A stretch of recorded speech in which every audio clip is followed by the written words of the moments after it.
कामचोर बहू। कांता बहन की 2 बहुएं थीं, बड़ी कल्पना और छोटी प्रिया। कल्पना का जैसा नाम वैसा ही काम। सारा दिन कल्पनाओं में रहती, ना कोई काम करती ना कोई धाम। अरे कल्पना बहू, जरा अच्छी सी चटनी पीस दे, आज कुछ मजेदार खाने का मन है। पेट में जलन हो जाएगी माँ जी बुढ़ापे में, और वैसे भी मेरा काम करने का वक्त शाम का है, अब प्रिया को ही बोल दो। इतना कहकर कल्पना वहां से चली जाती है। कांता कल्पना के ऐसे रवैये से काफी परेशान रहती हैं। मैं बना देती हूँ माँ चटनी, ऐसा बोलकर प्रिया माँ को चटनी बनाकर प्लेट में खाने को देती है कि तभी वहां कल्पना आ जाती है। अरे वाह चटनी, जरा चख कर तो देखूं, बड़े दिन हो गए। अरे नहीं बहू, तू तो रहने ही दे चटनी खाना, पेट में जलन हो जाएगी।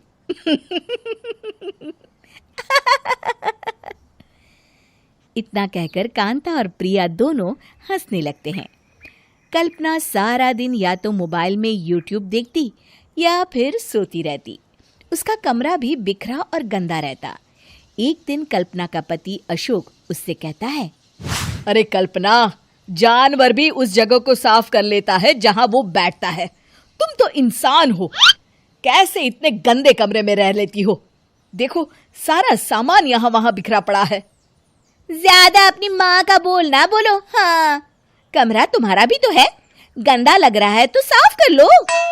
पता नहीं तुम्हारे साथ मैं कैसे जिंदगी बिताऊंगा। इतना कहकर अशोक वहां से चला जाता है।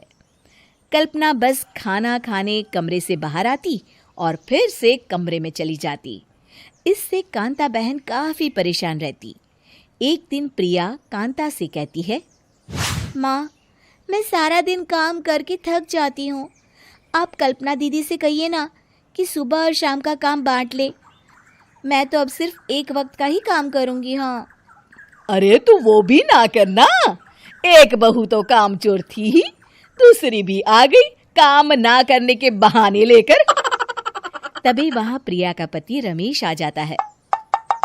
माँ, मैं देख रहा हूँ भाभी कोई काम नहीं करती, प्रिया सारा दिन घर और रसोई का काम करती है, अब कुछ करो ना माँ।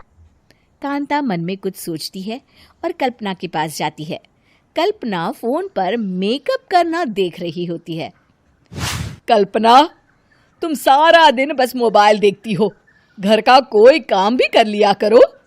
प्रिया सारा दिन काम करके थक जाती है, आज से मैंने फैसला किया है, एक वक्त का काम तुम करोगी, सुबह का खाना तुम बनाओगी और रात का प्रिया। आप लोगों ने काम को हवा बना रखा है। अरे पता नहीं थोड़ा सा ज्यादा काम करने में आप लोग घबरा क्यों जाते हैं। और हाँ, बहुत ज्यादा प्रिया की तारीफ मत करिए मेरे सामने, बड़ी बहू तो मैं ही रहूंगी। मैं कुछ नहीं जानती, कल सुबह मुझे वक्त से खाना चाहिए, रसोई में आ जाना, वरना कल से तुझे खाना नहीं मिलेगा। अगली सुबह कल्पना रसोई में नहीं आती है। वो देर से सोकर उठती है और बाहर आकर कहती है, अरे भूख लगी है, आज खाने में क्या है? इतनी देर हो गई, आज किसी ने मुझे उठाया भी नहीं, पता नहीं कहाँ है सब। कल्पना को घर में कोई नहीं दिखता। वो रसोई की तरफ जाती है जहां बड़ा सा ताला लगा होता है। अरे रसोई में ताला!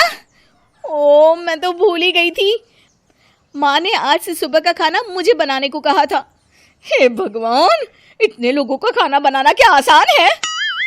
तभी घर के सारे सदस्य बाहर से वापस आते हैं। वाह माँ जी, मजा आ गया छोले भटूरे खाकर। मेरे मुंह में तो अभी भी स्वाद आ रहा है।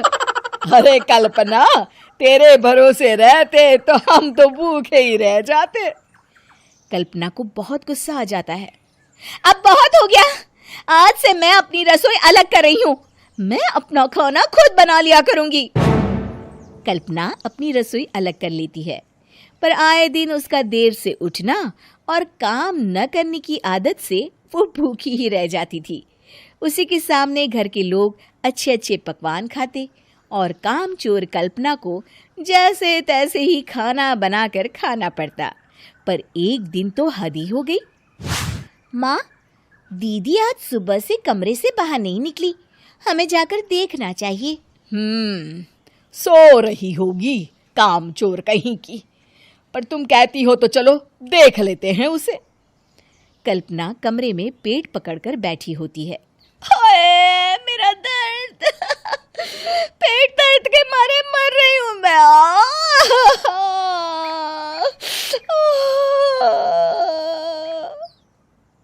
अरे दीदी, क्या हुआ? पेट में दर्द क्यों हो रहा है? डॉक्टर को दिखाया आपने? माँ, कल्पना खड़ी होती है और माँ जी के पास आती है। मुझे माफ कर दीजिए, अब से मैं सारे काम में मदद करूंगी, कभी आलस और काम चोरी नहीं करूंगी। हाँ, वो तो ठीक है, लेकिन अचानक क्या हो गया जो तू काम करने को तैयार हो गई? कामचोर कल्पना। माँ, लगातार बासी और उल्टा पुल्टा खाना खाने के कारण मेरे पेट में इन्फेक्शन हो गया है। काम न करना पड़े इसलिए मैं 2 दिन का खाना एक दिन ही बना लेती थी। बासी और खराब खाना खाने के कारण लेने के देने पड़ गए। पेट में दर्द हो रहा है। चलो अच्छा हुआ, देर आए दुरुस्त आए।